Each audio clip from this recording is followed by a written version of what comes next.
Hello students, विनीता's Hindi class में आपका स्वागत है। आज हम इस वीडियो में कक्षा 9 की पुस्तक क्षितिज के पाठ 6 प्रेमचंद के फटे जूते का सारांश पढ़ेंगे।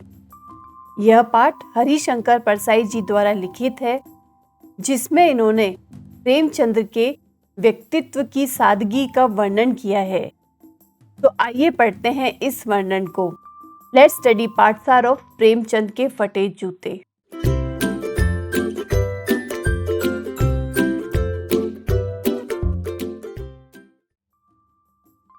सबसे पहले हम पढ़ेंगे हरिशंकर परसाई जी का संक्षिप्त में जीवन परिचय।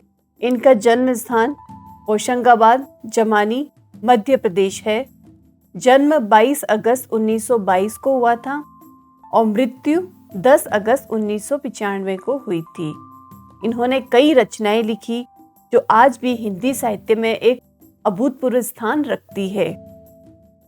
अब बढ़ते हैं इस पाठ परिचय की तरफ। इस पाठ में जनता के लेखक कहे जाने वाले प्रेमचंद जी के सरल और सादगीपूर्ण व्यक्तित्व को दर्शाया गया है।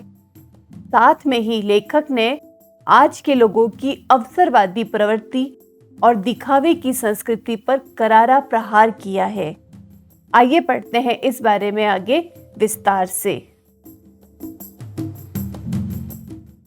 तो ये शुरुआत करते हैं कि हरिशंकर जी परसाई, उनके सामने प्रेमचंद्र का उनकी पत्नी के साथ एक फोटो आती है, एक चित्र आता है जो कि आपकी स्क्रीन पर ये दिखाई दे रहा है। यह पूरा पाठ इसी चित्र के आगे पीछे घूमता रहता है कि ये पाठ क्या है। परसाई जी कहते हैं इसका वर्णन करते हुए कि इसमें प्रेमचंद जी ने धोती और कुर्ता पहना हुआ है और उनके सिर पर एक टोपी है। वे बहुत दुबले पतले हैं और चेहरा कैसा है, बैठा हुआ सा है, और गाल के जो आसपास की हड्डियां हैं वो थोड़ी उभरी हुई है। तो यह उन्होंने इनका शारीरिक चित्रण किया है प्रेमचंद जी का। इस चित्र को देखने मात्र से ही पता चल रहा है कि वे निर्धनता में जी रहे हैं, वे गरीबी में जीवन यापन कर रहे हैं। उनकी आर्थिक स्थिति या फाइनेंशियल स्टेटस बहुत अच्छा नहीं है। ऐसा लेखक को कैसे पता चला? ऐसा लेखक को पता चला उनके जूतों को देखकर। इन्होंने कैनवास के जूते पहने हैं। कैनवास कहते हैं मोटे कपड़े को। जैसे लोग जो चमड़े के जूते पहनते हैं वो महंगे होते हैं, परंतु कैनवास के जूते बहुत साधारण कीमत में भी आ जाते हैं। तो यहाँ प्रेमचंद जी ने कैनवास के जूते पहने हैं, वो भी फटे हुए हैं और इतनी बुरी हालत में है कि वे ढंग से बंद भी नहीं पा रहे हैं। यहाँ तक कि बाएं पैर की अंगुलियां भी दिखाई दे रही है जूते के अंदर से।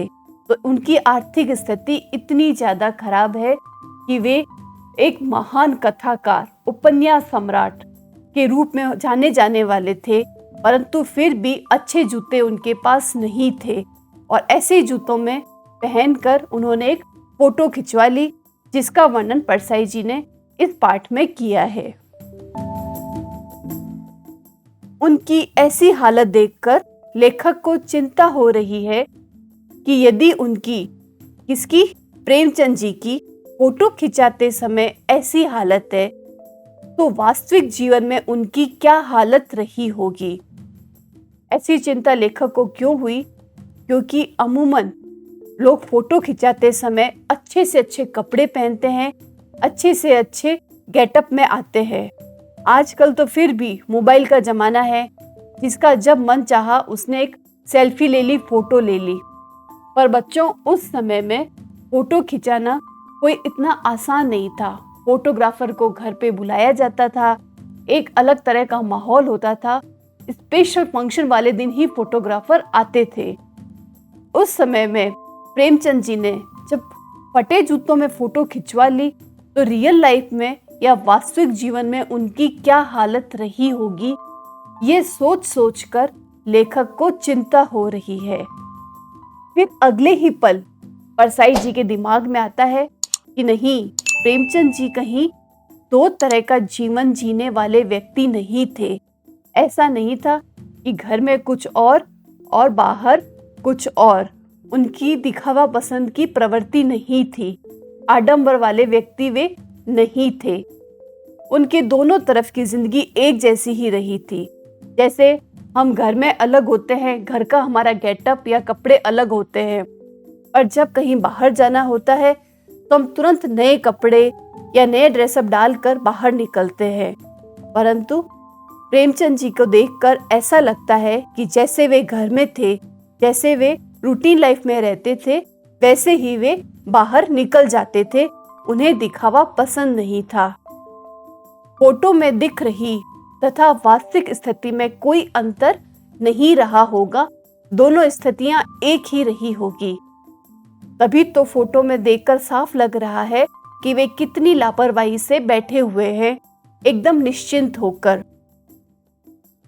चेहरे पर उनके किसी तरह का कोई भाव नहीं है शर्मिंदगी का। वे सादा जीवन और उच्च विचार रखने में विश्वास रखते थे। जिनके विचार तो काफी बड़े थे, पर जीवन एकदम सादा और सरल था। और अपनी गरीबी से वे दुखी नहीं थे। आगे परसाई जी की नजर जब प्रेमचंद जी के चेहरे पर पड़ती है तो वे गौर करते हैं कि उन्होंने एक व्यंग्य भरी मुस्कान भर रखी है। एक अर्ध मिश्रित सी मुस्कान उनके चेहरे पर है, जिसे देखकर लेखक और अधिक परेशान हो जाते हैं। वे सोचते हैं कि प्रेमचंद जी ने फटे हुए जूतों में फोटो खिंचवाने से मना क्यों नहीं किया। वे चाहते तो मना कर सकते थे। फिर लेखक को लगता है वे अपने आप से मन में बात कर रहे कि शायद ऐसा हो सकता है कि उनकी पत्नी ने ही उन्हें जोर दिया होगा, उन्हें कहा होगा कि आइए आप मेरे साथ फोटो खिंचवाए। इसीलिए इन्होंने फटे जूतों में ही फोटो खिंचवा लिया होगा। परसाई जी प्रेमचंद की इस दुर्दशा पर रोना चाहते हैं कि उनकी इतनी बुरी आर्थिक हालात है, जिसे देखकर परसाई जी को रोना आ रहा है। परंतु उनकी आंखों के दर्द भरे व्यंग्य ने उन्हें रोने से रोक दिया। वे रोना तो चाहते हैं उनकी स्थिति देखकर, पर जब चेहरे पर नजर डालते हैं तो यहाँ एक व्यंग्य भरी मुस्कान उन्हें दिखाई देती है। उनकी आंखों में हल्का फुल्का दर्द दिखाई देता है, तो इस वजह से वे रो नहीं पाते हैं। आगे परसाई जी कहते हैं कि मेरा भी तो जूता फट गया है। मेरी भी आर्थिक स्थिति वही है जो कि प्रेमचंद जी की थी, परंतु मेरा जूता ऊपर से ठीक है, नीचे से उसका तला घसा है। मैं पर्दे का पूरी तरह से ध्यान रखता हूँ और अपनी अंगुली को बाहर नहीं निकलने देता। यहाँ परसाई जी उसी फोटो का बारे में बताते हुए कहते हैं जिसमें प्रेमचंद जी के फटे हुए जूतों से अंगुली बाहर निकल रही थी। परसाई जी कहते हैं कि मैं तो पर्दे का पूरी तरह से ध्यान रखता हूँ, जूता भले नीचे से घस गया हो पर ऊपर से पूरा कवर्ड हो। मैं इस तरह का फटा जूता पहनकर फोटो तो कभी भी नहीं खिंचवा सकता।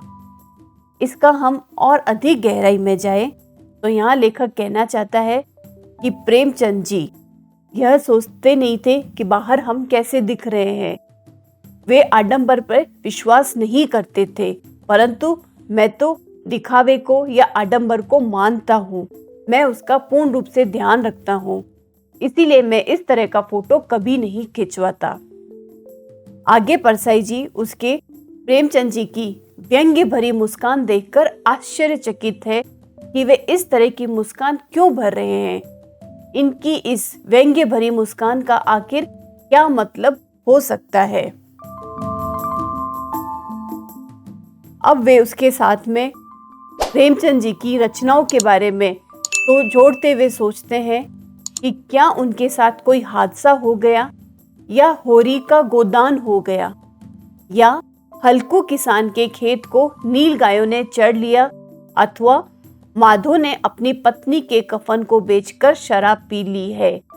तो यहाँ पर होरी, हल्कू किसान, माधव ये सब उनकी रचनाओं के पात्र है। तो परसाई जी सोच रहे हैं कि कहीं ऐसा तो नहीं उन्हें अपनी रचनाओं के ही पात्रों द्वारा किए गए कार्य याद आ गए अचानक से और उनके चेहरे पर यह व्यंग्य भरी मुस्कान आ गई है। तो वे उनकी हंसी का कारण मन में ही सोच रहे हैं और अपने आप से इस तरह की बातें कर रहे हैं।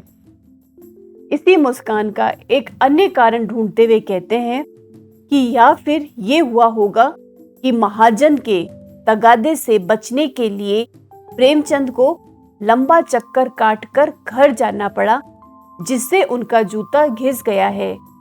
जैसा कि प्रारंभ में बताया था कि उनकी आर्थिक स्थिति अच्छी नहीं थी, तो कहीं ऐसा तो नहीं कि उस बनिए के या महाजन के पैसों के तगादे से बचने के लिए प्रेमचंद जी उसकी दुकान के आगे से न जाकर 2-1 मील एक्स्ट्रा चलकर लंबा चक्कर काट के घर जाए। तो यह भी एक वजह हो सकती है कि उनका जूता घिस गया हो।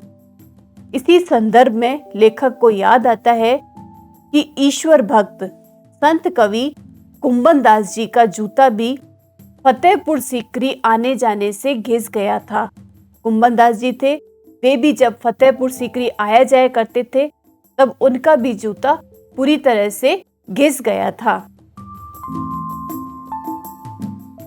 अचानक ही परसाई जी को समझ में आता है कि प्रेमचंद जी का जूता लंबा चक्कर काटने से नहीं फटा होगा, क्योंकि लंबा चक्कर काटने से तो जूता नीचे से घस जाता है, परंतु उनका तो जूता फटा हुआ है। और इस तरह से जूता कब फटता है? जब वह किसी कठोर वस्तु को ठोकर मारते रहे होंगे।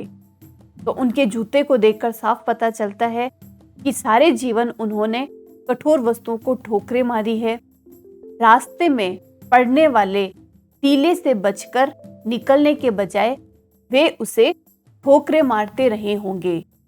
टीला कहते हैं जैसे किसी मिट्टी के छोटे मोटे पहाड़ जैसे को। तो रास्ते में आगे बढ़ने के लिए वह टीला एक हर्डल के रूप में आता है। हम और आप जैसे लोग उससे बचकर निकल जाते हैं, परंतु वे टीले को हटाकर निकलते थे।